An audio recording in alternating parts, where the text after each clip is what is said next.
Hi everyone, welcome back to HardReset.Info channel. Today I will show you how to use Google Assistant on lock screen on OnePlus 9.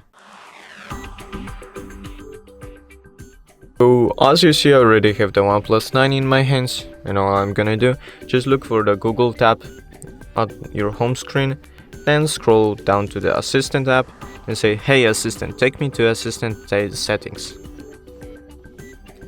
It should redirect you to Assistant settings.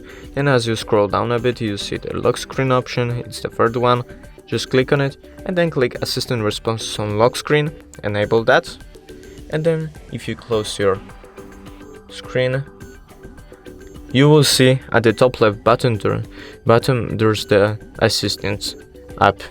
Thank you guys for watching this video. I hope you guys enjoyed this video. Leave a like and subscribe, and see you guys in the next one.